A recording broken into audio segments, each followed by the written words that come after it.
Record to the cloud. Go. So what we're going to do is we're going to have a live demo of trying to capture NOAA 18, which is this satellite here.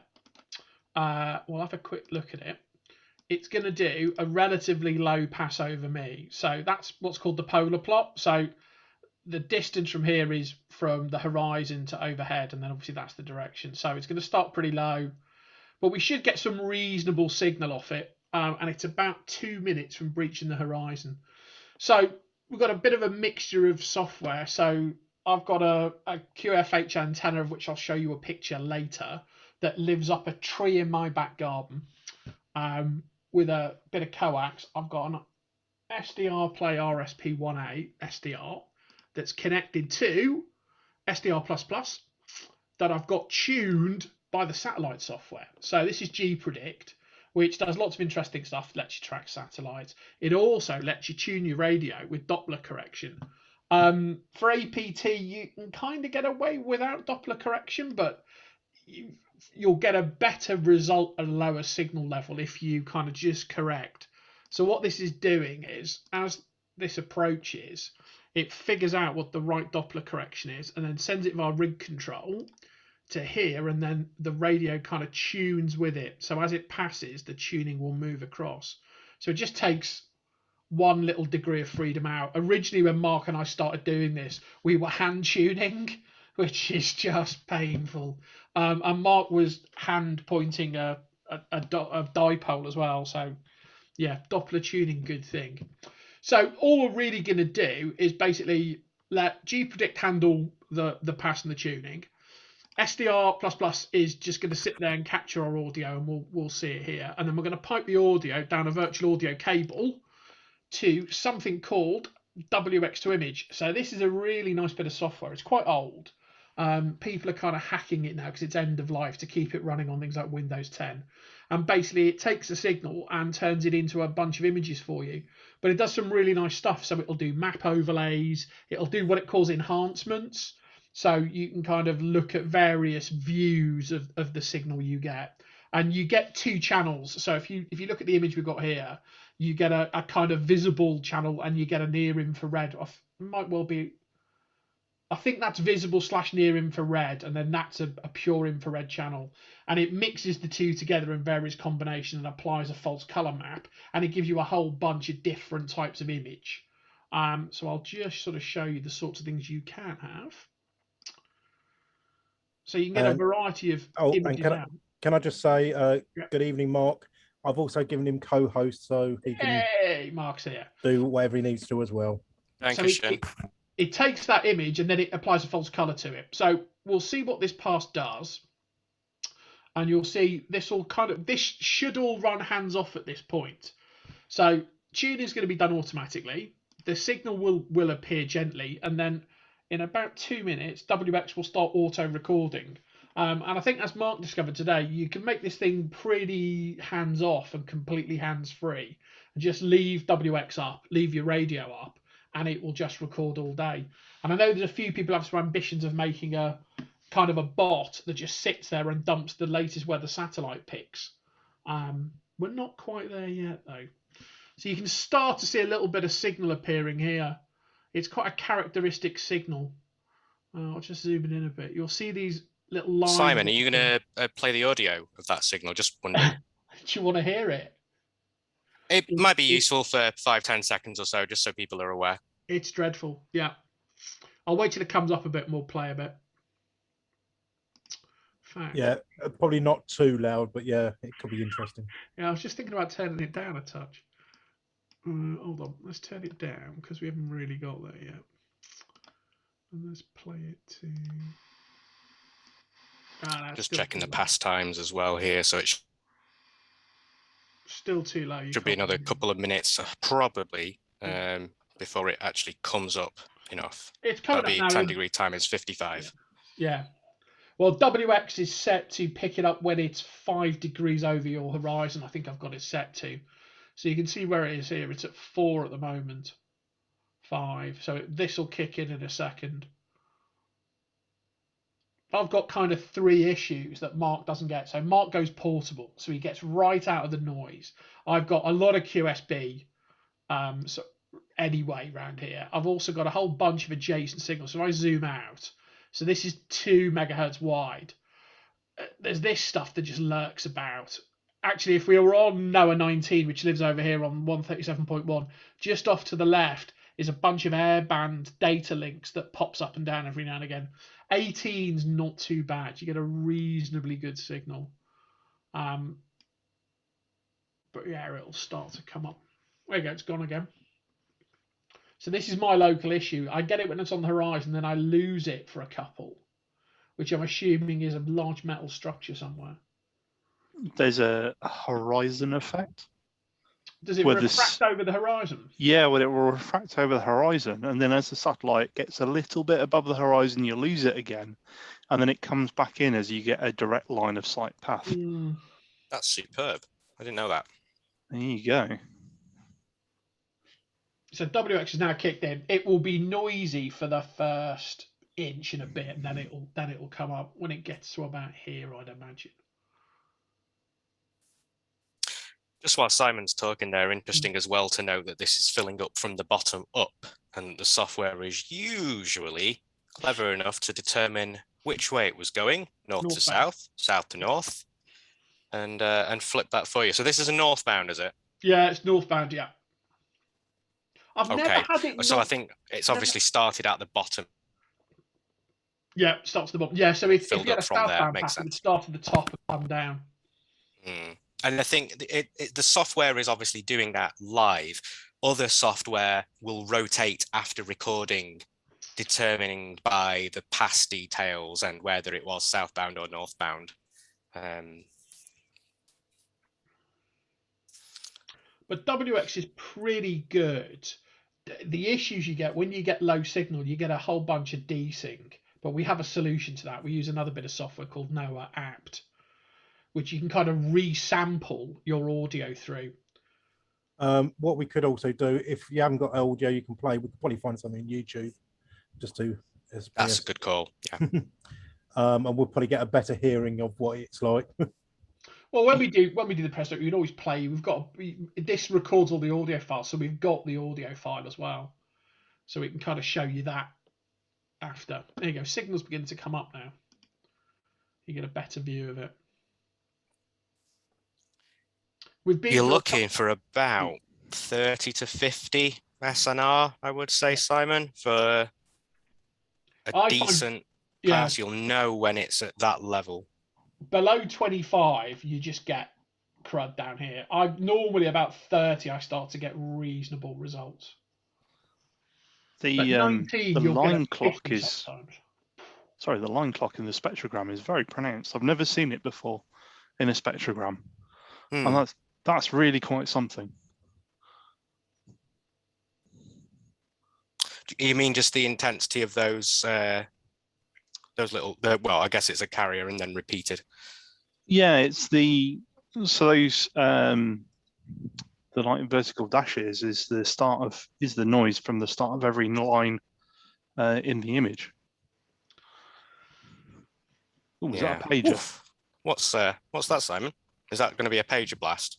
It's that, or there's a taxi phone down the road that uses pagers and all sorts of other stuff. They've been all right the last 2 weeks. Can we switch to the feed, the one? Because that was the bottom right. I don't know what you call it. Oh yeah, you've got signal coming in there, Simon. You've in WX to image. See it. The signal itself, you get the 2 channels, so the left channel, the right channel. There's a bunch of kind of telemetry data here. When it gets clearer, you'll see it. So it has a bunch of calibration marks, which is basically what the software uses to figure out. Because this is a line scanner. So the sensor's scanning lines basically and transmitting in real time. There's no frame buffer idea in here. It is a line scanner. And then it's basically turning on and off light and dark marks to give you calibration as it scans, which you'll see when it comes up. This is really low signal tonight. And where are we on the map? Can we see it? Yeah, so pretty much it's just in the Baltic, so the top of Poland basically. And it'll go over. What was max elevation on this? This one will only get to about 30. Oh, I can see it. Yeah, there's a better Yeah, I one can in see an that hour. there. Sorry, I've not used that display in GPredict before, so. Yeah, in about 90 minutes time, there's a better one, which will be much higher, which is that second ground track there. But it's kind of we're just at the wrong time. We're just in between passes. What we could do is once you've done your talk, we could pause the video recording and then come back for that pass. Yeah, we could do. Or we've got tons of other bits of audio. We can show you decent signal. We can create a live pass. Luckily, 15 won't interfere with 18. See 19 and Meteor M2 there. I've been trying to get 19 all day, and Meteor just stomps all over it. They sit on pretty much the same frequency for reasons I do not understand. And the 3.5 fully dead now. Sorry? Is Meteor 3.5 fully dead now? Yeah. 2's the only I one. haven't looked at any of the other meteors. I know there's a few other different ones with different different signal types that I know download from those, but I don't know about any specific ones. There is a launch in November of a new Meteor rocket, which will give a second LRPT target, because obviously there's only Meteor M2 at the moment. So it'd be nice to have something else to receive from up there. And hopefully something where the sensor doesn't reset every 2 minutes. Yeah, I'll talk about that when we go through. Yeah. Yeah, maybe you can hear it on the radio. Yeah. You'll probably get a slightly better pass. Yeah, this is going to stay low signal. If you look, you can see the kind of banding, but yeah, we're not going to get a decent capture, I think. Oh, we got a nice bit of noise there.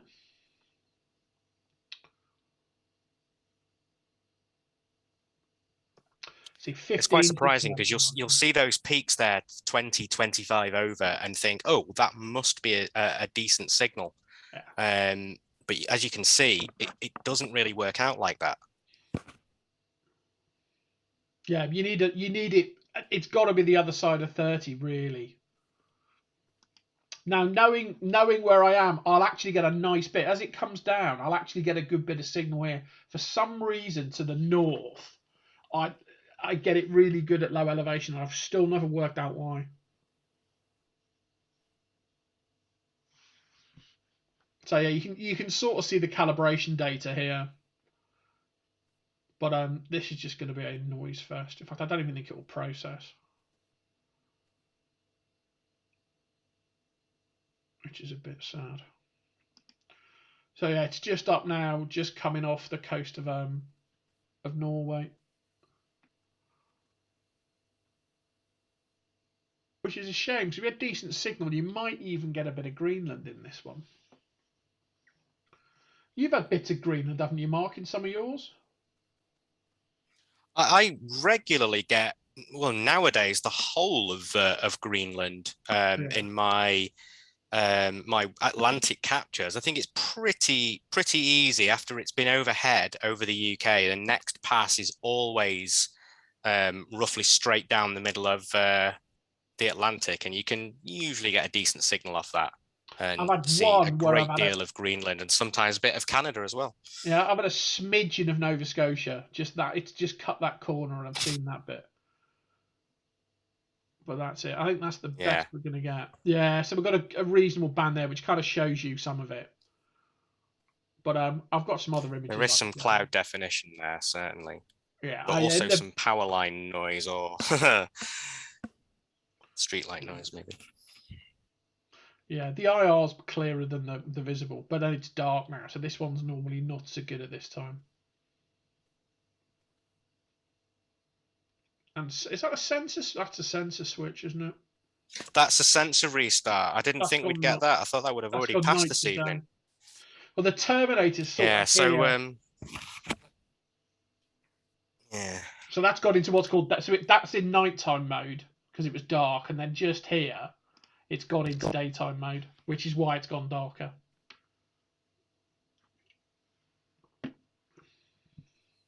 It's very annoying when the sensor switches halfway through what you think is going to be an absolutely fantastic capture, because I think the software will start processing an image according to what it's currently seeing, and then if that sensor changes halfway through, I don't think it's clever enough for software to know that. I've been tempted to cut WAV files before, Simon, and see what happens with that. I don't know if you've got any thoughts on that. Yeah, just process. Yeah, you could do. We should try that actually. I mean, you get the best results when you've got a high sun angle anyway. So if you get anything around midday, when you've got the sun, that normally gives you. I mean, we've had some where you can see the reflection on the sea. Yeah. So this is now. So we've now completed the pass. What it does now, it now runs through all the enhancements we've told it to do, and it will process that, which will not look great, but I can show you one that will look good. Oh, that's terrible. That's not. No. That's just not good.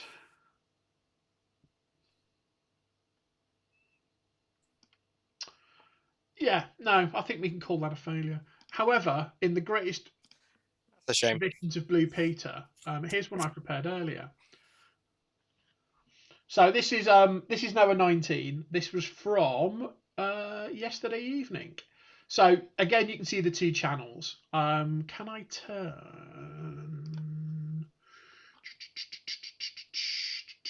I'm going to show you the calibration data. Here we go.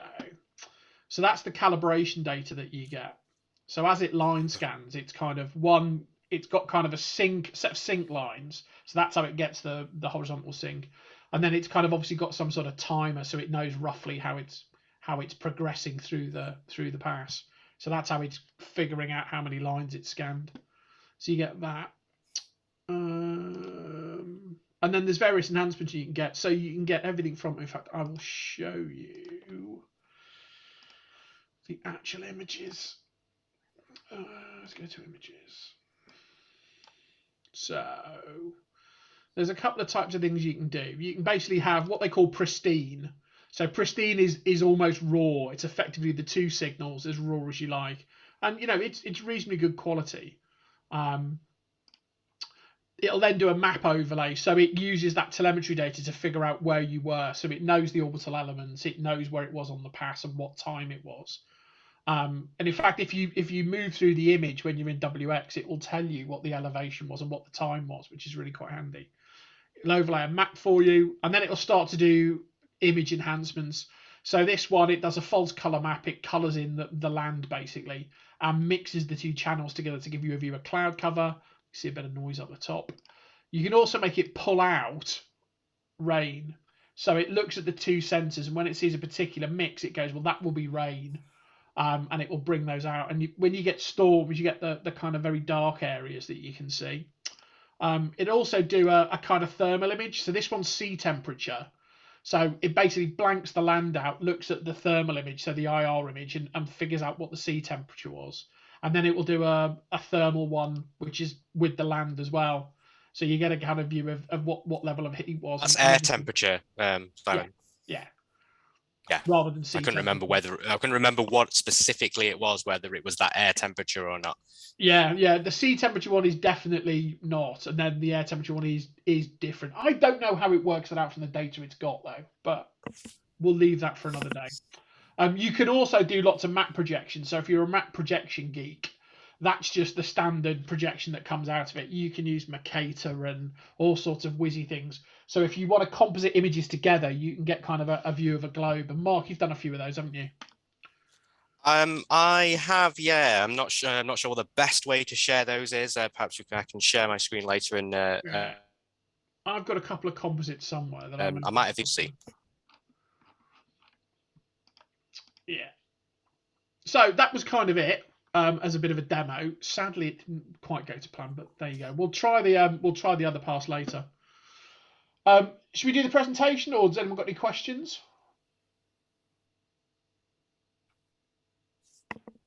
I think that's plow on. Let's plow on. So we've got some slides. So Mark and me, hello. Basically going to do a couple of things. Bit of an intro.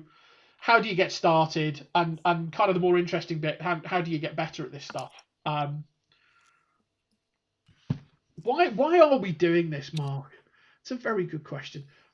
I don't know. I think I got into doing this because we did SSTV, or I certainly did SSTV from the ISS for a couple of weeks, and then thought, what else is there out there? And I'd never done any kind of satellite reception at all before, other than the ISS SSTV, until, well, when did we start doing this together? A couple of months? Yeah, yeah. I think my one as well was I wanted to build a decent antenna for it. So having done the ISS and getting mixed quality, I thought, actually, let's build a better antenna. And these things are up every day. And as an antenna test, they're really good. Because, a couple of times a day, you can figure out if you've made it better or worse. Customary quote, we're the living embodiment of, if anything's possible, eventually you can get there. I mean, some of the initial things we captured were rubbish. Certainly some of my early ones were just dreadful. But if you keep going through, and it's been interesting as well to look at kind of John and Tom as well, who've posted a few images in our captures. They're improving as well. So it's rewarding in the sense that you can see the improvement, not necessarily image to image, but week to week. You can see how you're getting better, which is good. So what is out there? What can you actually get hold of? I mean, there's tons of stuff. There's some geostationary ones that sit and hover over the Earth that we can't really get to because they're the American ones, aren't they? GEOS are the American ones. But there are geostation ones out there. I wouldn't mind getting to that point at some point. Primarily, though, we've been looking at the polar orbiting ones. So all the satellites we've been looking at are in what are called polar orbits. So rather than just going around the Earth, around the equator, they're going round the poles in what's called a sun-synchronous orbit. So they're kind of basically moving around the Earth slowly and getting as much coverage of almost all of the Earth. Mostly visible infrared. The other reason is they're on VHF, so you can use a cheap SDR and get the signals. And obviously antennas are easy to make. Some of the other ones, I mean, there's some L-band stuff. There's all sorts of exotic things out there. But yeah, we've started. Yeah, I'm going to talk about some of that stuff later, I think. But yeah, this is the easy mode. Exactly. And we've looked at two things. So NOAA APT, pretty low res, but there's 2.5 of them. 15's a bit up and down. Mark posted something. 15's on its way out, but there's 3 of them in orbit, so you can pretty much get 4 or 5 passes a day. And there's a decent bit of software out there. And then there's Meteor, much higher res. Is 4 times the res, Mark? That's correct. Yeah, it's about 1 kilometer per pixel, and APT is about 4 kilometers. Yeah, so you can get some stunning images off it, but I think it's fair to say that's much harder work to kind of receive and decode, but incredibly rewarding. Some of the images you can get off Meteor have been really good. Not to say the NOAA stuff isn't good, but the Meteor stuff, some of it is stunning. Yeah, we've got some images to show you that as well soon. Yeah. So NOAA APT stuff, again, you're kind of a slave to the geometry. So, obviously anything you see is going to be coming over you. It would be nice to have a remote station to get stuff elsewhere. But we've had a pretty broad swathe of Europe. You can see right out into the Atlantic on some passes. On others, you can see across Central Europe. I get down to kind of southern Spain, North Africa, and Mark gets right up into Greenland. I never seem to get quite that high. My stuff peters out around Iceland, really. But you get a pretty broad range of coverage.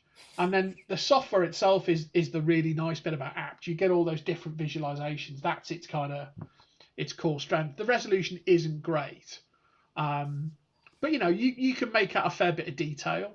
When the clouds are good, you can get some really good images. I mean, I'm looking forward to the autumn. I think some of the storms we might get in the Atlantic could well be pretty good.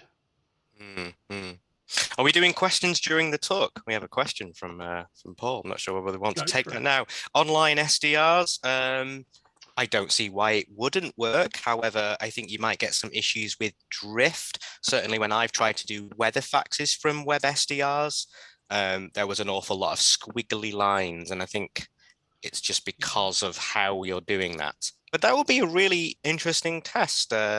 Maybe we should look and see if there are any web SDRs running on that band, Simon, and see how that goes. I think there'll be I did have there's a a look. web SDR down south, like London kind of way. Is it the Yeah. Farnham one? Yeah, Farnham doesn't go out of band though. So Farnham does VHF, but it stops at 143, 144. Okay. It doesn't Interesting go down question, lower. though. I mean, in theory, you could, because certainly for APT, it's audio. So if you can get the audio, you could decode it. Yeah. There's no way that's going to work with the PSK signal. I would have thought from Meteor. No, I think. But then, yeah. Then again, it depends. If you could record baseband, then again, chucking baseband over the web's no fun. Nope. We'll have a look at that, Paul. That's not a bad idea. But shell that. It's not a bad idea.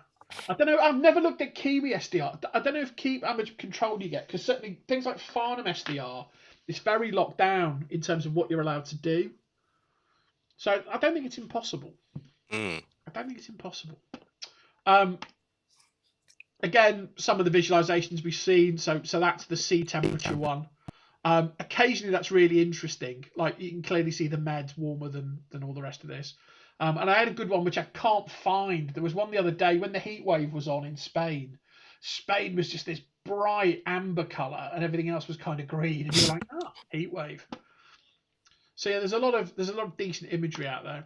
Do you want to talk about Meteor, Mark? Because these are your babies. Yeah, absolutely. So it's much harder to receive the Meteor signal. I say much harder. I'm going to say fair to middling.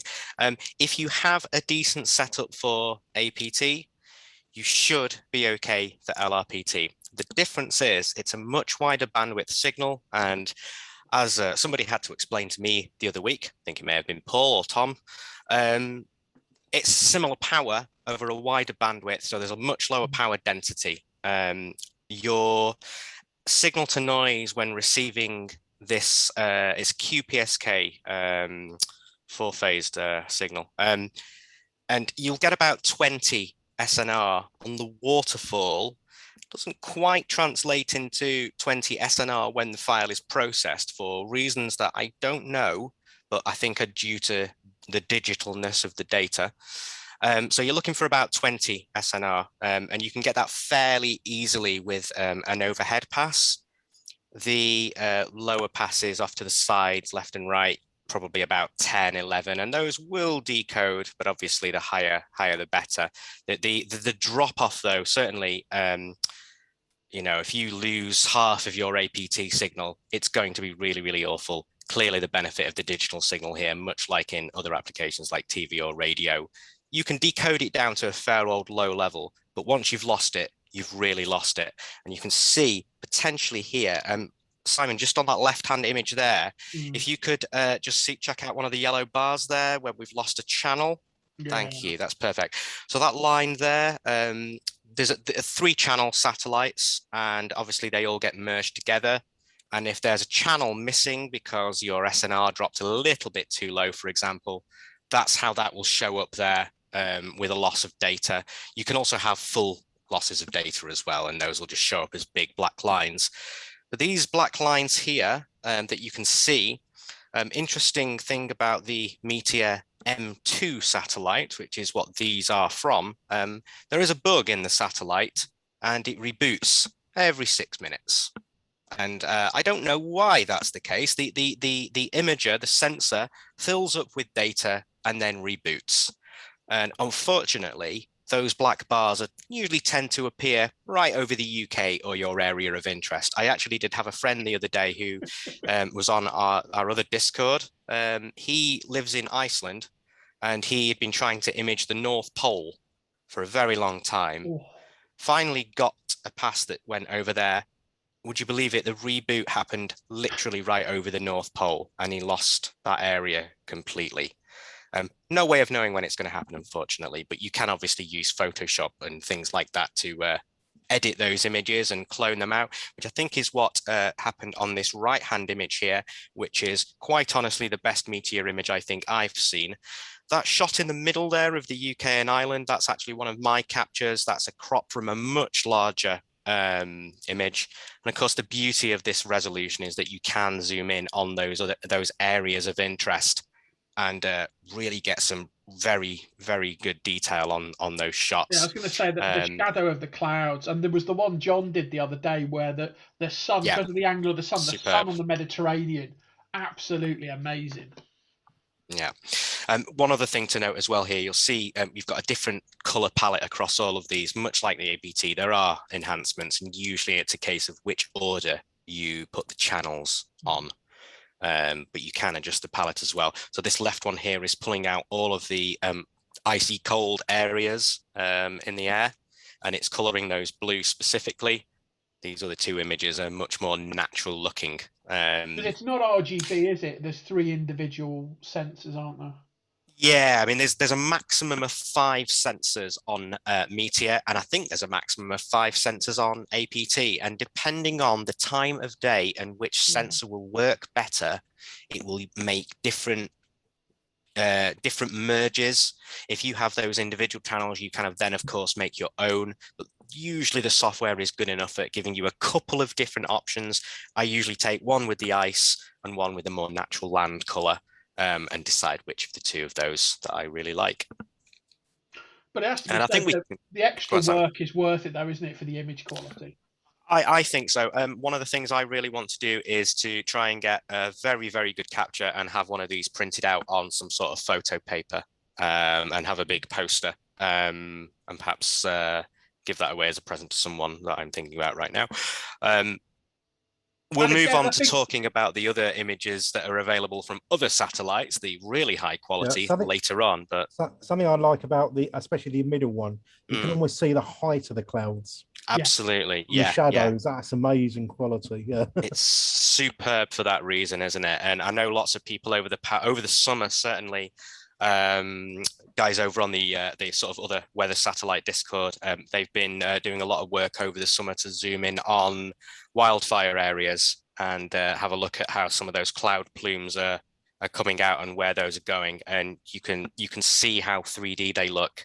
And when you actually see something casting a shadow, which I think you can see on that island shot there, some of those tiny wispy clouds are very obviously casting shadows. It's unreal. I really love the look.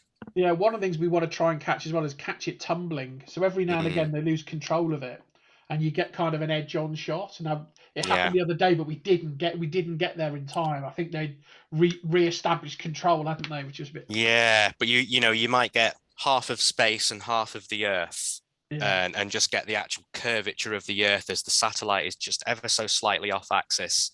And that's actually considered quite a nice for people who do this kind of thing. It's nice to get an off-axis capture. It's noteworthy when that happens.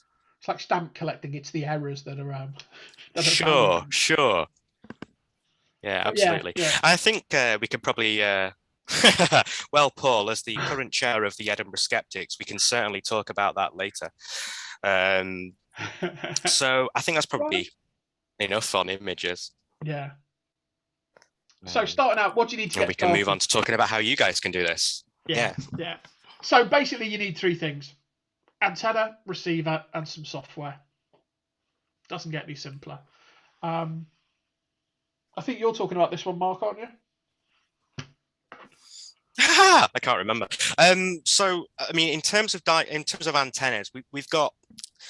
There's obviously 2 main types that I think most people are using. I barely see anybody using turnstiles for this, and anybody who's using Yagi's. Are you turnstile, Chris? Was that yours? I'd kind of forgotten that. I thought you were QFH. The dipoles are the easy route in, and we'll show you some photos as we move on with a couple of antenna shots in there. The QFH is the goal, I would argue. Tris, I don't know if you're going to make a QFH in the end, or whether you're happy with your turnstile. You can let us know. Once upon a time, I actually made a QFH out of Coax. Okay. And it solved the problem that I had at the time with pager interference. But since I've moved up to Derby, I've not had the same issue. So I've not gone back to a QFH. I've just got my turnstile and I'm quite happy with it. Interesting. Well, obviously, for me. Sorry, Simon, go on. I was going to say the dipole versus the QFH. I was using a dipole and having lots of problems, and the QFH pretty much within the limits of where I am. I mean, I'm in the middle of a city, so there's a limit to what I'm going to get. The QFH has been absolutely fantastic, and it was really easy to make. Yeah, absolutely. And so, it's worth sort of looking at where you would use those different types of antennas. Yeah. If you're going to make a standalone station that you want to leave running, you really need the QFH or the turnstile, just for that better polarization, all around coverage. The polar plot is basically a dome as far as I can remember, with no weird lobes going off at either side. That's obviously much better for an automated station. I typically use just the beginner's V dipole set to 120-degree angle with a reflector underneath that we'll talk about later on. But that does obviously require some manual aiming. You'll remember from those polar orbits, roughly north to south, although not quite north to south. It's ever so slightly off. So you're looking to angle that V dipole roughly north to south, but when I'm operating /portable in a field, I will generally be constantly tweaking my antenna just to make sure that the signal to noise on the waterfall is highest. You do need to do that sometimes with a V dipole, and if you discover any gain or directionality, then it's a sign of the fact that your V dipole angle is not correct, because ideally at 120 degrees you will get a nice circular dome pattern with no lobes, which you might want lobes. You might be looking specifically to get those low angle passes. You may engineer your antenna, just to give you those low angle lobes, but you'll then also lose slightly some overhead gain. So yeah, it depends entirely on what you're after, whether you're happy to work portable like me, or not. And I think for portable, isn't it, the dipole or a Yagi is probably the better option. My QFH would not want to. Sorry, Simon, do you mind just carrying on? I'm going to swap internet connection because I think some of the guys are getting a bit of choppy audio from me. So I'm just going to move over to our extender. Yeah, Mark, it might also be worth just dropping your video for the moment. Yeah, can certainly do that for you as well. So whilst he's doing that, I assume my Arrow antenna that's been very little used would be an ideal thing. Yeah, if you can find a way. Probably. If you can find a way to track them, you can track it by hand. And a few of the guys have been tracking by hand and got reasonable results. I think isn't the circularization, the polarization circular? Yeah. So basically, I think you just need to point it basically, and it should get most of it. You'll lose a bit, but you'll get it back from the gain of the Yagi. So I think I know at university we use crossed Yagis with a phasing loop for doing circular polarized at BHF. But I mean, you don't really need that. That's kind of pro grade. I mean, and also the signal strength you're looking at is reasonably good. So if you're in that place, I mean, I think one of the guys tracked it out of a window and got a reasonable result. It's not going to be perfect, but if you're just interested in hearing the satellite and not necessarily decoding an image, you can pretty much stand outside on your lawn with a Baofeng. Oh yeah, and hear it. Yeah, for sure. Which is kind of mind blowing when you think about it, because it's only 10 watts or something on the satellite. Yeah. Exactly. I think I was looking at that today. It was about 5 or 6 watts or something like that. Yeah, it's really not much. And it's the same for Meteor as well, which obviously why you have those problems with a slightly lower power density. And I am back. Hello. And I think with regard, someone said about tracking it. I think there's an app for the Android at least. ISS something.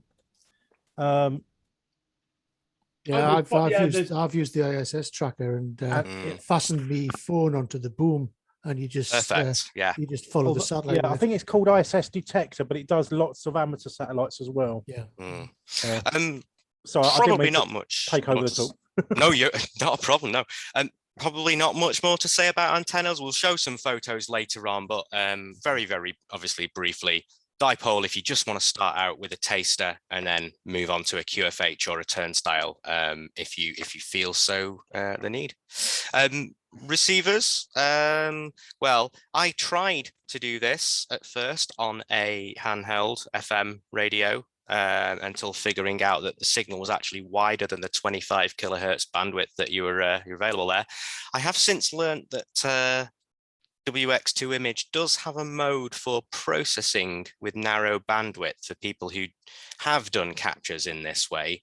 But clearly, the best option would be to have a wider bandwidth receiver. I have seen that the 50 kilohertz receivers, I think they used to do sort of APT hardware receivers, and they probably receive about that sort of width. I guess there are other base station type radios that can maybe do that, although that's not really something I know very much about at this stage in my my radio career.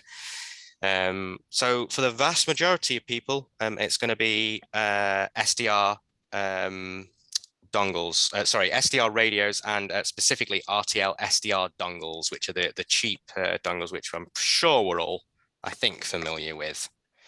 But essentially, if you get a decent one of those for about 20 or 30 pound, maybe about 5 to 10 pounds worth of materials on an antenna, you could be doing this very, very cheaply. Yeah, absolutely. I'm sure many people would have bought a dongle just to have a play with, if nothing else, when when they came out, or because friends did. We've kind of moved on from the dongles. I've recently just bought an RSP-1A, and Simon already had an RSP-1A, which are obviously much more capable in terms of SDR and frequency range, but also just in terms of the bit depth. Simon, I don't know about you, but my the actual color range and the sort of the difference between light and dark, I've noticed such a wider dynamic range since using my RSP-1A compared to my dongle. There's just a richer palette available there when you've got that bit depth, that resolution. But you can do this very simply with an RTL SDR, and please don't think that you need to drop £100 on a decent SDR radio to do this. You can do this with sod all equipment. Software, obviously, we've chatted about that. Software is very much dependent on the job that you're doing. WX2 Image is basically the one that everybody uses. It's cross-platform. There are people running automated stations using fancy Python scripts that just dump the data to WX2 Image for processing. It's the best one, I think, for APT. I don't know if you've got any thoughts on that, Simon. I don't think receiver performance ends up being as important as antenna performance. I'd spend the time and the effort on my antenna before I'd worry about my receiver. No, certainly. I think you're probably right with that. Especially, considering that loads of people have been able to do this just with a Raspberry Pi and an RTL SDR dongle. It doesn't require much processing. The software's good enough. Software's good enough. It will work for everybody. What's important is getting that good signal in.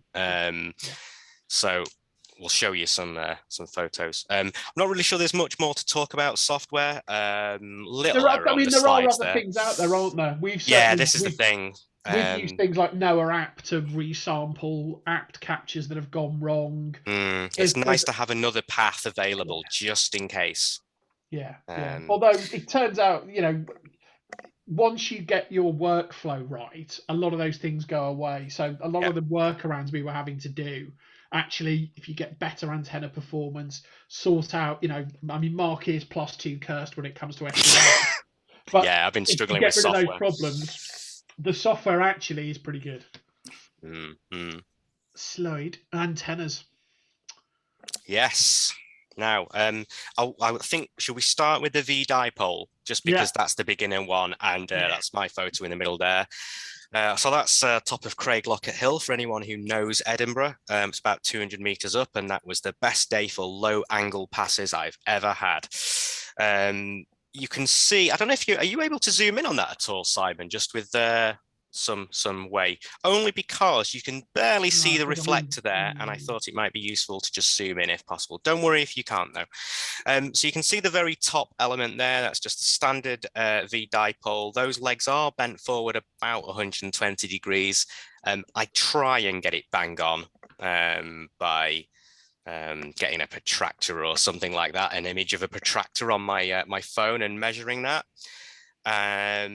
But if you're slightly off, it's not the end of the world. What matters is making sure it's horizontal and making sure that it's aligned properly in the direction that you think the satellite is going to pass in.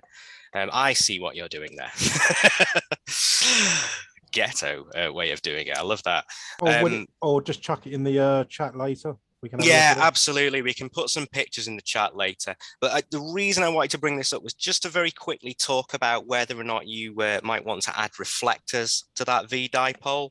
The reflectors will improve your overhead signal. Just depending on where the nulls are with these things, sometimes you can sort of lose the signal as it's going directly overhead. I know that's a thing that happens as well with ISS SSTV passes. The reflector underneath there is an identical set of elements just taped to the pole about a quarter wavelength down. There are lots and lots of discussions about whether or not you should put your pole higher or lower and use the actual ground. Seems like the best thing to do is a combination of both.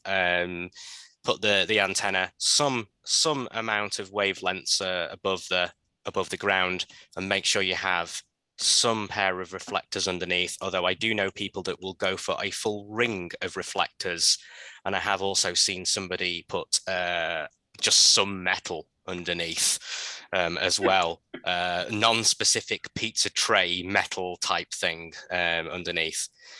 I don't know how much it helps. I really don't. One day I think I might just try doing a full day of captures without the reflector. If you've got sufficient line of sight and sufficient sufficient path, you're not going to need the reflector because the power is just going to be overpowering anyway. Simon, especially with nothing just undo. Yeah. If you do undo it, probably put it back where they were. Perfect. Yeah, magic. And I think I'm going to hand back over to Simon because you've got experience with the QFHs, and because I work portable and have a very, very poor operating location here, my QTH is basically a ground floor flat in the centre of Edinburgh. And that's not the best place to set up an automated station. So I haven't even begun to make a QFH yet. And as you can see, they're not very portable, and I don't think they'd go in a rucksack. Simon, over to you. They're literally deadly. So there's a bunch of designs online. I went with the banded strap. So if you've ever fixed a fence, this is that steel banding. It's really easy. That's a 25mm PVC pipe. That's 4mm threaded rod, 4mm nuts. Inside the top where the wiring is, I've just got a few little bits of banding just to connect through. This was in its untrimmed state. Over on the left is it installed up a tree. So that lives, again, my QTH, I'm kind of limited. So that's stuck up as high as I can get it. So that's probably 5 foot off the ground, which probably puts that 8-9 feet up, 2.5 meters maybe. It's enough that the building this side, which is my building, you've got a reasonable view of the sky. But I'm limited because I'm in the middle of a city. So, below about 10-15 degrees, I've got a lot of building clutter. But actually just getting it up a couple of meters made a big difference. And again, I just run a bit of RG58. I think I've got about 5 meters of RG58 that comes through my patio doors and goes into my SDR. So I'm probably losing a bit through that. I've got a LNA to go on there, so I'm going to rebuild it. I learned 2 lessons. One, that pipe's too small. I want a slightly broader pipe, then I can fit this inside and get a better coax run, and that should give me a bit more signal. But yeah, the QFH is lots of designs online. Tuning is kind of interesting. The tune moved a lot when I put it up the tree. like it moved nearly a meg. So I was still messing with it, taking it down, messing with it. So it's a bit fiddly to get there. But even then, it's a relatively, assuming that your two loop sizes diverge a little bit. The theory is that there's two loops here, and one loop is above the target frequency, and one loop is below. And depending on how close or how far apart they are, you can kind of change the property of it.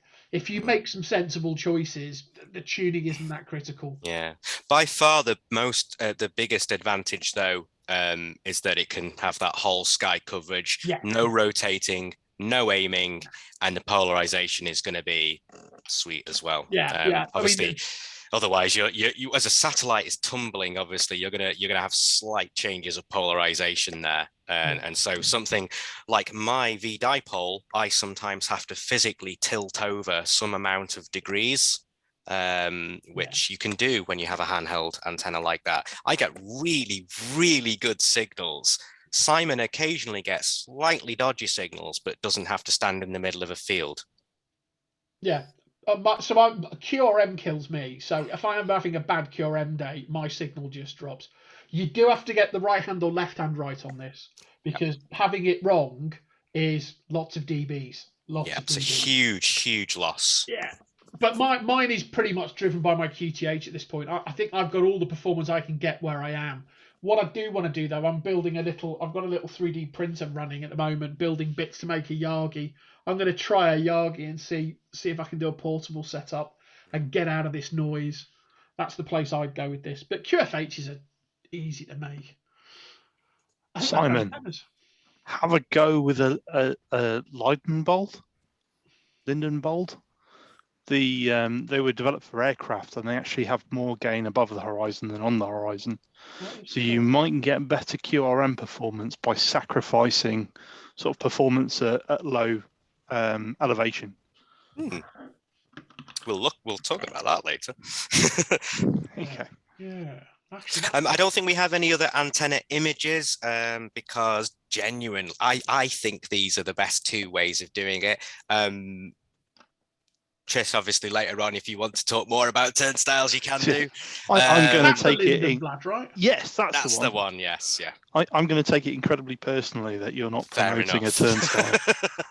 Well, there's obviously you've got things like crossed dipoles as well. That's an option for some people. If you don't want to do the sort of curved QFH and you think that's going to be slightly difficult to do, you can do crossed dipoles, but then you get into all sorts of phasing issues as well.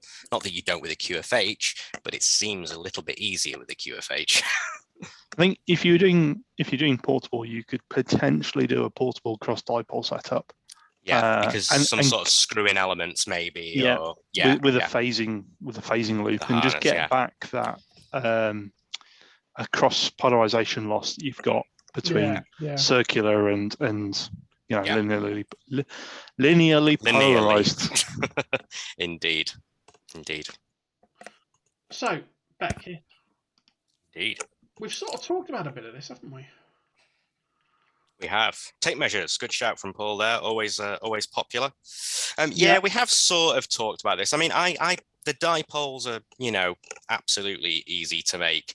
I'm still put off slightly making a QFH, even if I had somewhere to put it, but that's mostly because I don't really have tools or space to work. The actual process is quite easy, and you've got lots of different options there for elements, whether you want to go for tubing or cabling. The Yagi or the Yagi, certainly, if you've hand tracked satellites before and you've got experience working satellites on 2 and 70 centimeters, then you'll absolutely know what to expect there with a Yagi and how you would track that either by hand or by automated means. Tape measure QFH, like the actual. You could make a QFH out of pretty much anything.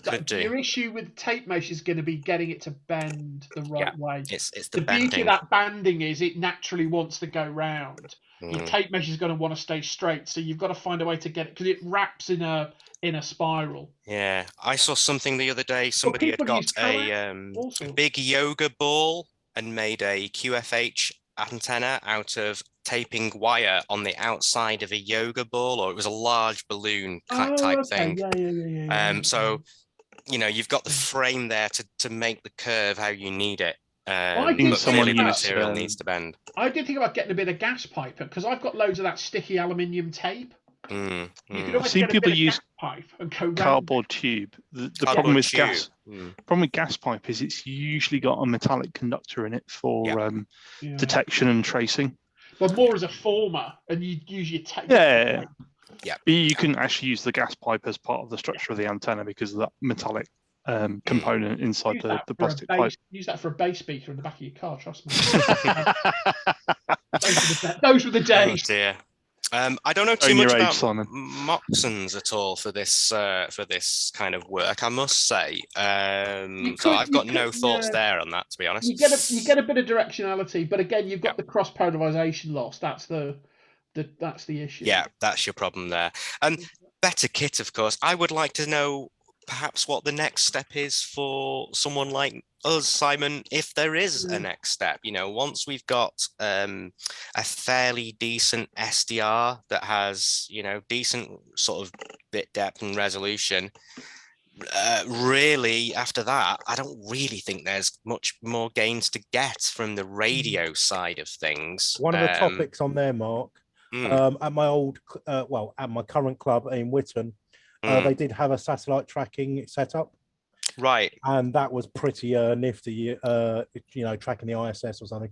And absolutely. Watch, there's two antennas and watching them. And it was all home built by one of the members as well. It's like amazing setup.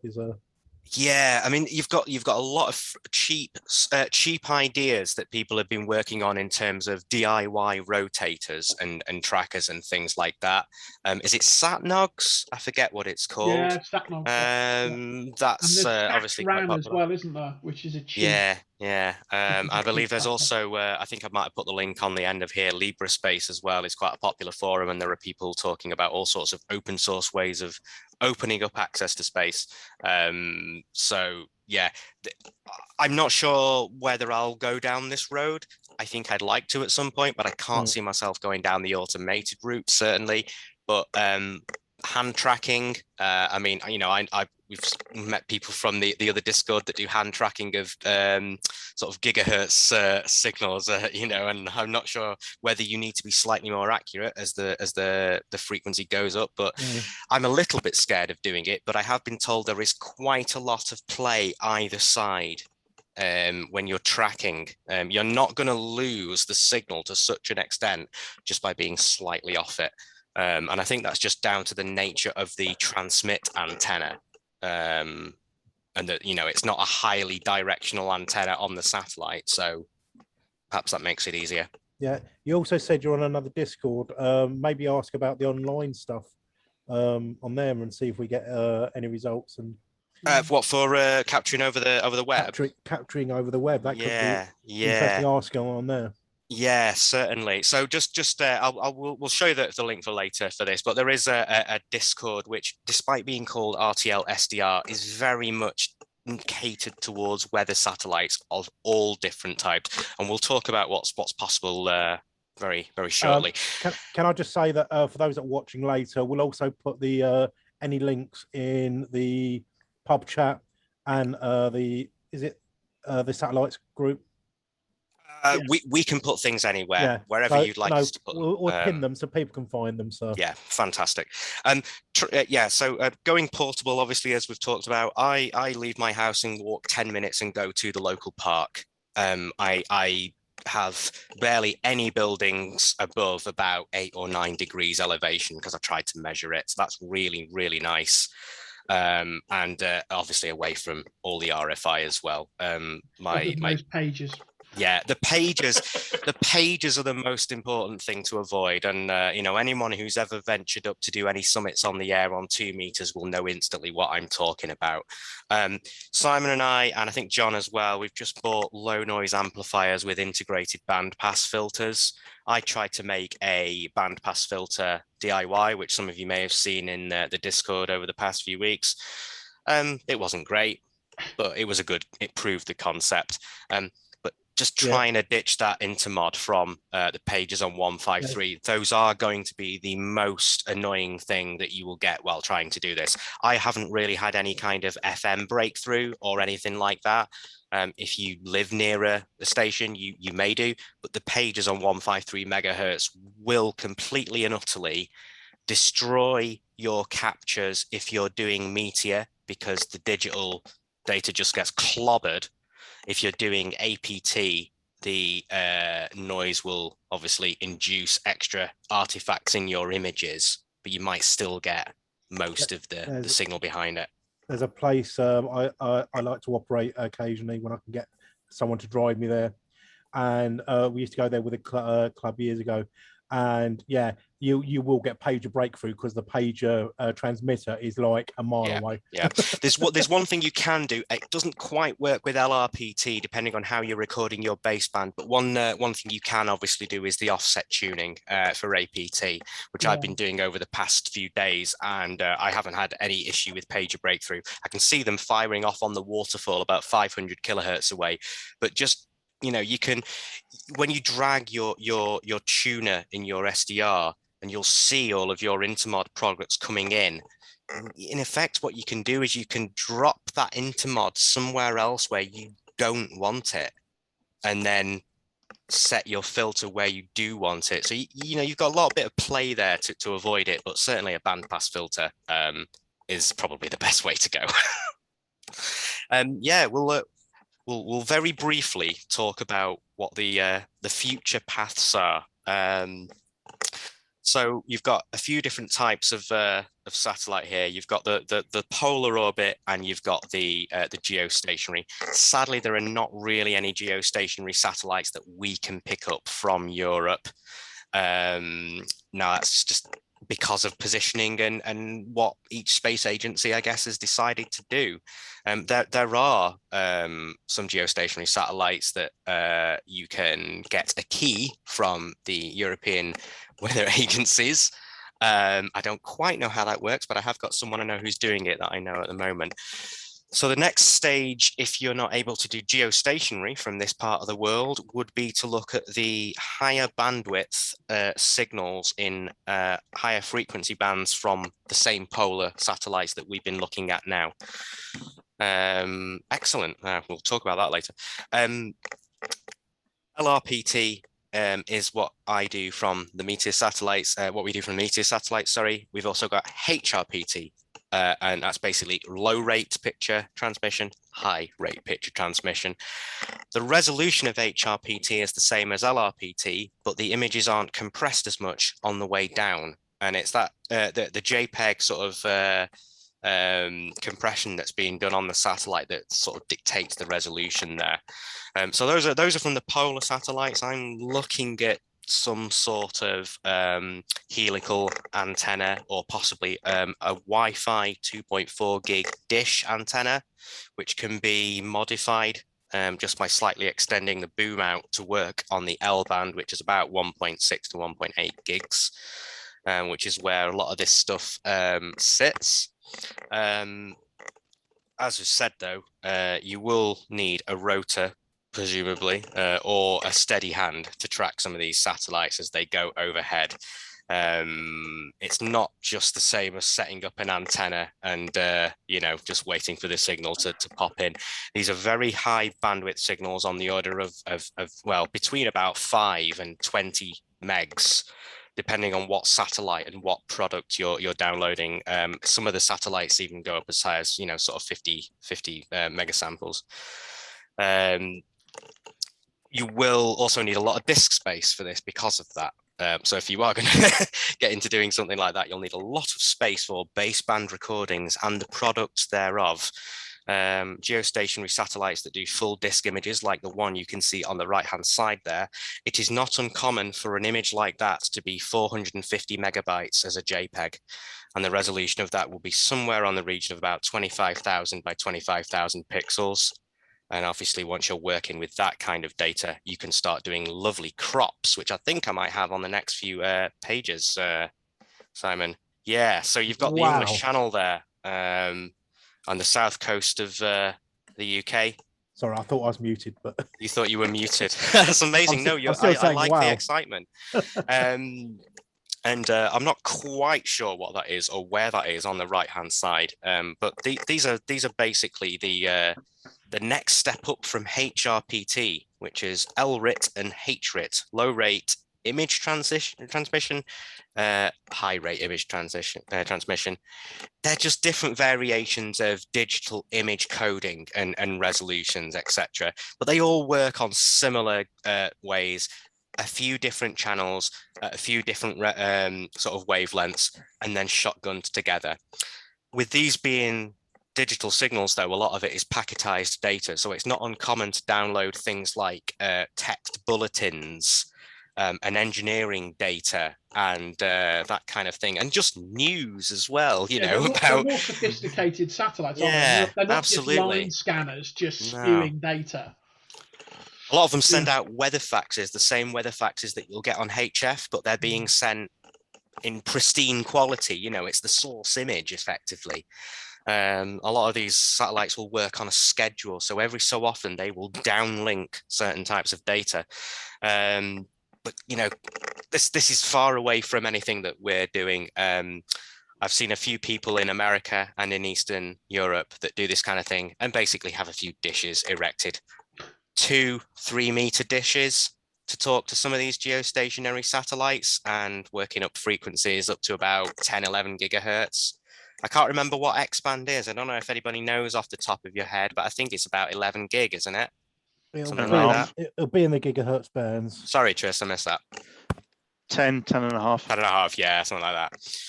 So that's clearly, you've got a lot of initial outlay on gear there and complexity, and the barrier to entry is very high. LRPT is probably the next place to go to. Nice handheld 1.6 gigahertz antenna that you can very easily point in the sky and aim. That's probably the next place to go. Yeah, Google says 8 to 12 gigs. So thank you. I think that's HRPT on the right, actually. So it's a picture that looks very similar to the LRPT that you saw from Meteor. But if you looked at that at full resolution, you'd see it wasn't quite as compressed, and you'd be able to pull a bit more detail out there. And then clearly on the left-hand side there, I mean, if again, that's a 500 meg JPEG at full res. Sorry? Was that GEOS or is that something else? Can't remember. I think it's EWS G1, which is a very recent launch, and a lot of people are very excited about what products you can pull down off that. But yeah, those are 400 to 500 meg JPEGs, and then obviously you can zoom in and look at different areas, or you can pull different channels as well. And that's kind of the future for us, really, if we get that far. There's quite a lot on this. The APT satellites, the NOAA satellites, the technology's 40 years old for APT. There's a lot out there. The Meteor stuff is slightly newer. Can I just ask when there was a satellite due up? It wasn't there. Yes, of course. So the next LRPT satellite will be November. It was supposed to be August. No. I mean, as in tonight. Tonight. Apologies. Simon's keeping an eye on the pass times. I can't stay for the next pass, so I need to go in a little bit. But if you want to do a live demo, I think there should be another pass shortly. I just want to make sure we don't miss it. Yeah, no problem. Thank you. Yeah, I mean, you can see on the screen there, there's lots of different places that you'll be able to look for information on this kind of thing. I will give out a link to that Discord. I wasn't quite sure whether it was a very public one. I've since found out that it is, so I'm very happy to pass that on for anyone who wants to look into this kind of stuff in more detail. The OARC wiki, I've put a lot of stuff up there and tried to separate it out into really helpful sections for people, depending on whether you're into hardware, software, or any other general tips. Please have a look at that and let me know if there's anything that needs changing or adding, anything you'd like to see.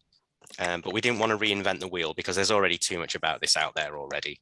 And you've also obviously got Twitter and Reddit as well, places like that. There are areas where you can talk about this kind of thing. But the bottom point there is probably quite an interesting one. It's quite a small community, so a lot of people just turn up on more than one place. Yeah. But everyone's very, very helpful, and as you would expect from most of the people in radio. And as I said earlier, what I'll do is once we've got the recording up on YouTube, If everybody's happy, we'll make it public, because I think it only shows what's on the screen anyway. And then we'll also make sure all the links are available on the Discord with a pin, including the video. So fantastic, thank you. I think that's everything on that slide, Simon. So I think that's our presentation, and thank you everyone for listening. Interesting topic, and yeah, I'm amazed at the quality of the image. Some of the images is like, I think I thought I was muted, just start going, wow.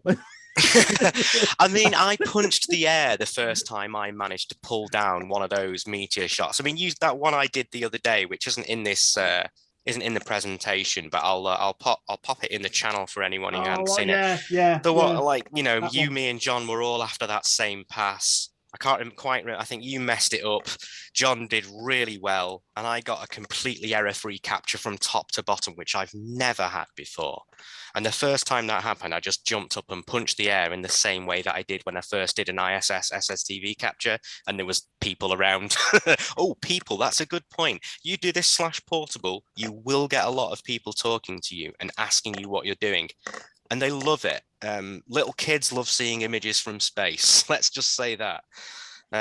So be prepared if you are going to do this /portable to get a lot of people asking what you're up to. Yeah, and even if you do normal amateur radio, they will ask. Course. Yeah. It's always useful to have information you can just show them in a book or something. Yeah, like I generally have a few images ready to go on my phone because I might be recording and I might not be able to show them something at the time. Plus also the sun's out and it's a shiny laptop screen. So I just have a couple of images on my phone that I can show people. One thing we've done when we've done like stuff on Guernsey, we've had a big map. So it's a big visual thing. And just, you know, a big vendor type map. I'm not going to say any names on here. And just start crossing off countries. We've worked. We've worked there. Yeah, and they go, wow. So if you got images from weather satellites, you can even do a similar thing. Go, we got a bit here, we got something visual. They love it. Yeah. I have to go very shortly. So just a few of the things. I'm also working on a more it's going to be a permanent portable kit. At the moment, I'm using my squid pole that I use for my Slim Jim for 2 meter work. So I'm looking at making a deployable station. It will still be a V dipole because what I'll do is I'll take it to the park, bring a picnic blanket, and sit there for a couple of hours. So I can rotate it and aim it about. But and you're always welcome back to the pub as well. Well, fantastic. Thank you very much. I'd love to. Simon, I'm going to bail out now because I need to do some other things, and I'm going to let you try and run this next pass and hopefully get some great results from everybody. Half an hour. It should be a good one. It's really okay. Would everybody be okay? Would everybody be okay with me pausing it until that time? Are we okay with that? Yeah. So I'm going to pause the recording. Right. Yes, please. I've been desperate to swear for the last hour. If you're watching on the YouTube, we'll be back in about 2 seconds. Listen to it after. We'll play it back at the end. Okay, we're recording. We're back with recording. Welcome back. No, this pass should be good. We are recording again, so I'll pass it back to you, Simon. Yeah, so we'll get maximum about 67 elevation on this one. So this should be a much better signal. But we'll play the audio at the end. Having said that, if it's terrible, sometimes you get issues at night when it's coming out. It's not. We should be all right now. When it comes out, so it's been on the dark side for a while. 15 particularly, you just get really bad signal. Whether it's the power management on it or something, because I assume when it's on the dark side, it goes into a lower power mode. But something funny goes on. So let's see if the signal's coming back. Yeah, you can start to see it starting, and then I've got my little friend here. But yeah, we should. Yeah, I'm well out of. There's a little bit of something there, but I'm well out of most of the noise. But it will come up, and it will start recording down here as well.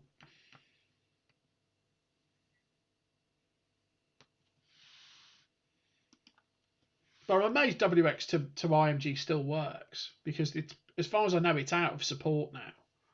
So someone just keeps messing about with it to keep it running.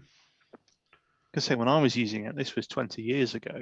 Yeah. And it wasn't sort of fully supported 20 years ago. So, but if you look at the controls on it, it's some sort of Win 16 app, I assume. It doesn't look much different to how it looked back in 2002, 2003, to be honest. But it does work. I feel old now. There we go. Thanks, Simon. It's all right. It's all right. You're amongst friends. So the signal comes up reasonably well. Where my QTH, so for this first piece, so I'll just show you on the diagram. When it gets to about here, the signal will noticeably come up. I get real issues to about 20 degrees when it's due south. It's amazing you learn about your local RF environment from doing this. ISS, for instance, when I get west to east passes, it's fantastic. I've got nothing west to east clutter, but north-south passes are really bad. North's all right. Certainly east of north, I've got nothing of problems. This'll drop very quickly here because I've got something just west of north that's not good. But this will come up relatively well. Yeah, I'm starting to get something down here now. You can start to see the telemetry's coming up. That's already looking a better pass than earlier. Oh yeah, miles. You said it drops out a little bit and then it will come back? Yeah. See, it's quite grainy still. That'll clear up. It should rapidly improve in the next kind of minute to 2 minutes. And it just resynced itself there. So WX is looking for the sync signal, which is the vertical stripes in there. Well, effectively, it's that edge. See the black line and then the grey? It syncs off that. If you don't get enough signal, it will get messy. It just will not sync this signal at all. So it should start getting better. Sorry, I know I asked it earlier. Can we see the map as well as WX image? Yeah. There you go. That's the footprint. So it's pretty much due south of me right now over Spain. So normally this is where it clears up. So about here, I always get really good signals from kind of Gibraltar up. And then it'll drop somewhere just south of Iceland, and I'll get a noise band somewhere over Edinburgh. That's my prediction. So is that yellow circle, Simon? That's the radio footprint of the that's effectively satellite. That's the line of sight footprint of it. So it's not actually what the sensor's looking at. No. So the sensor kind of looks at a strip that it's probably about that wide. Yep. That's kind of it. It's basically half the pass width, right? So the theory is there's a bit of overlap between passes. There you go. So you can see it now. You can start to see the banding in the signal. And if you looked at the actual signal, it's much bigger than it was, sort of 35. But you get that characteristic pulsing in it. Yeah, it's a lot more yellow now. It's a dotty. Dots earlier. Yeah, it starts to join up more. You lose that kind of very dotted appearance. You've sort of got the characteristic bat ears. Yeah. Of a repeating signal, which is the line clock going across and across. And that's lovely FM, right? Yeah, it's amplitude modulated luminance, which is for an audio tone, which is then FM modulated onto an RF carrier. And for those watching later, in case you missed parts of it, you can see the Doppler shift signal at the top. But if you look now, see it's cleared right up. There's just no noise. So from kind of this part of the pass round to about there, this will be pretty clean. So that is cracking. Yeah. There will be a noise band probably about there. Okay. It's something local to me. There's something about 18 and 19 gets it. There's something north of me that just gives me a noise band that I can't figure out. It's about that elevation. There's something coming. I don't know what it is. I've something over the horizon. I don't know. But there's definitely something there. If I do this, actually. There you go. Goodness, you could tile windows. Yeah.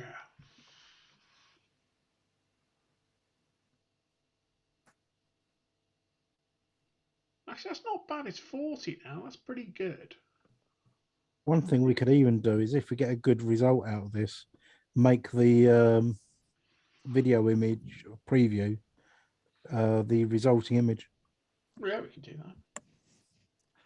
that. The thumbnail of the image with this one neat trick that weather forecasters don't want you to know about. Maximum clickbait. So there you go, Vic. It's about to get to Ireland. Yeah, that's probably why you have noise there. Is Vic transmitting again? I have this Brewdog can antenna. I'm kind of pointed that way now. You see the noise coming? It's usually when you get up to kind of the latitude of Edinburgh, I get this noise band. Vic, is that a Brewdog antenna? Mm-hmm. Could be.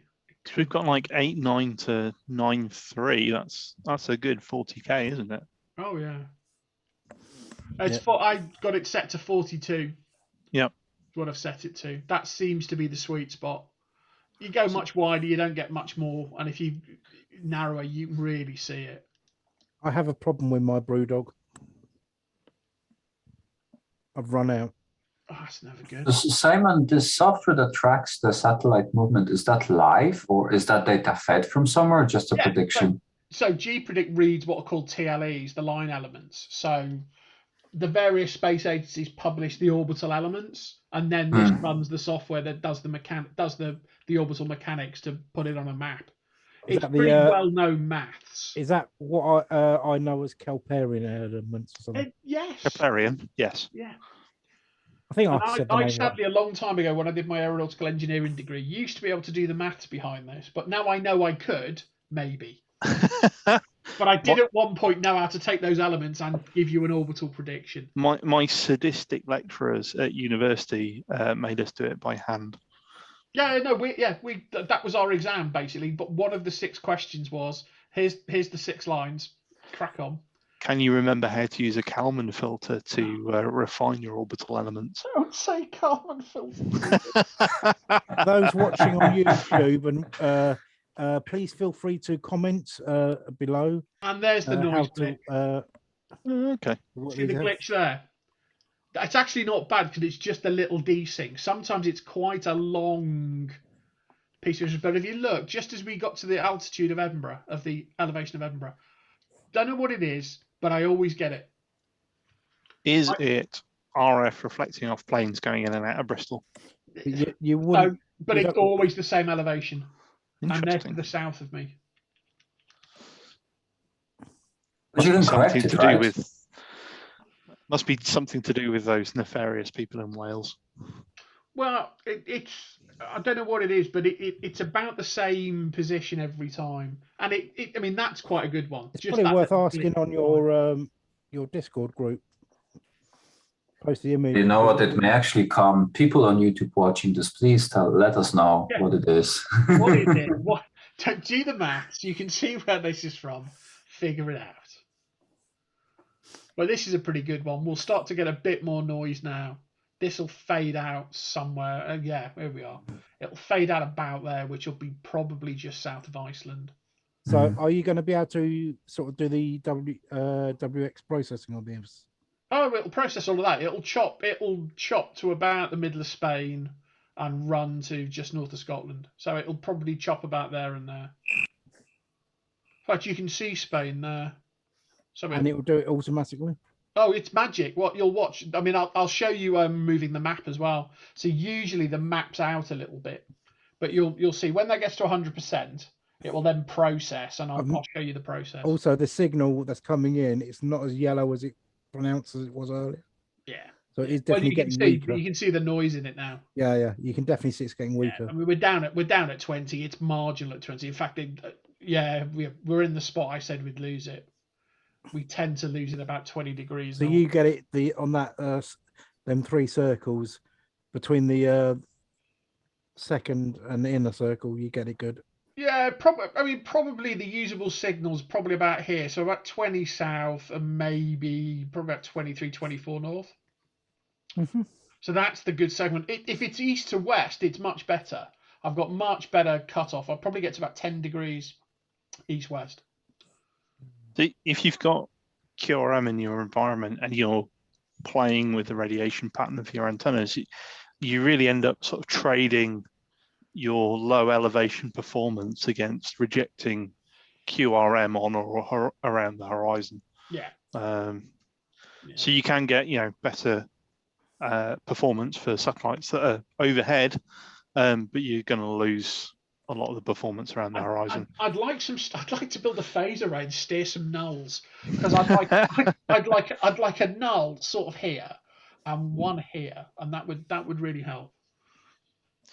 For me on 40, I was wondering whether to get one of those QRM eliminators. Oh, there you go. Look, it comes back again over northern Iceland. Yeah. You get it lit back a little bit. That's your refraction effect. Yeah. And when it drops this time, it will drop.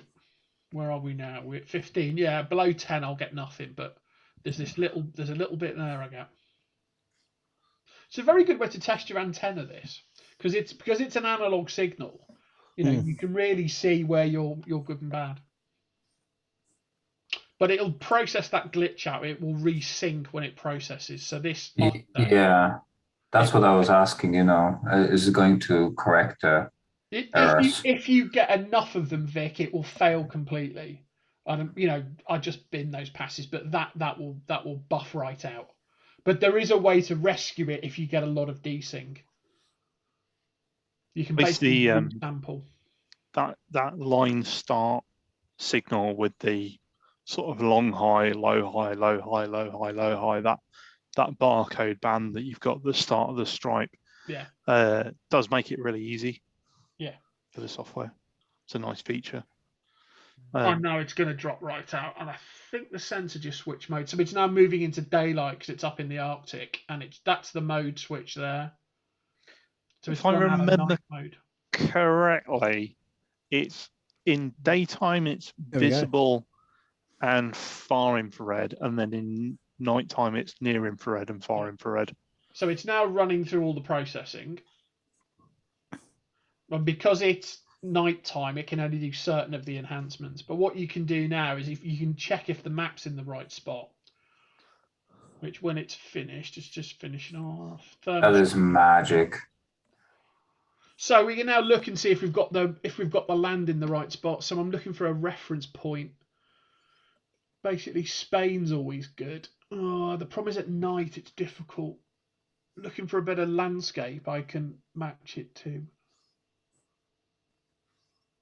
Normally you can use the Pyrenees because you get cloud, but there's nothing there. I suspect it needs to move that way because that looks like Italy there. So it's offset that way. Can't see anything else.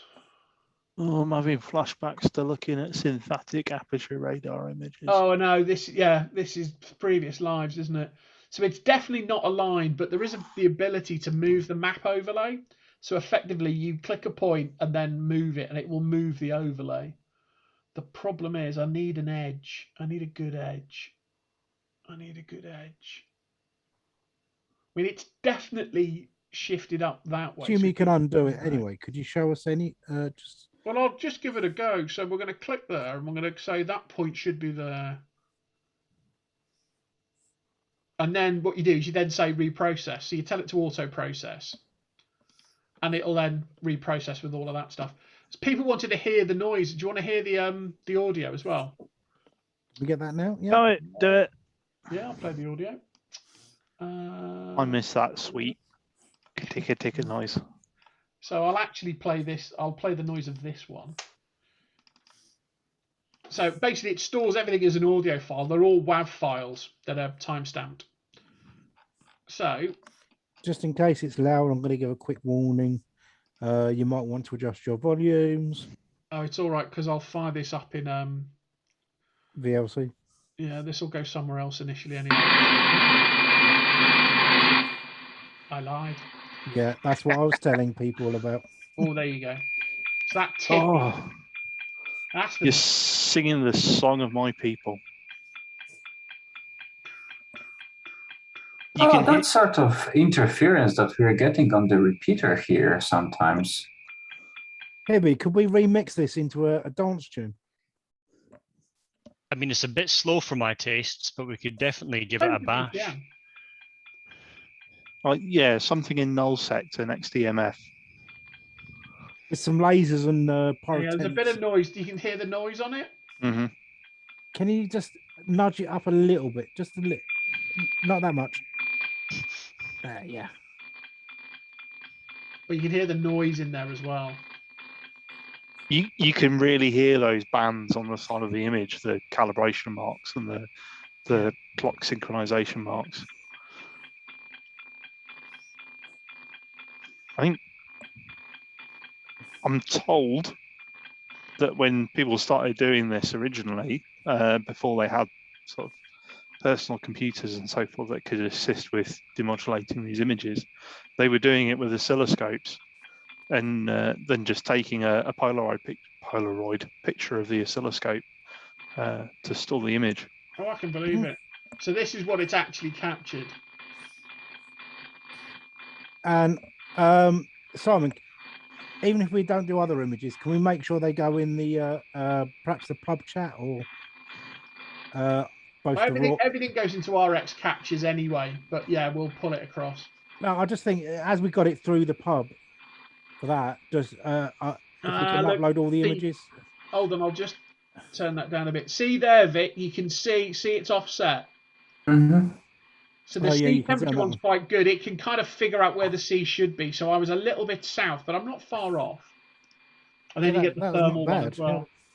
Yeah. But there's clearly a rainstorm there.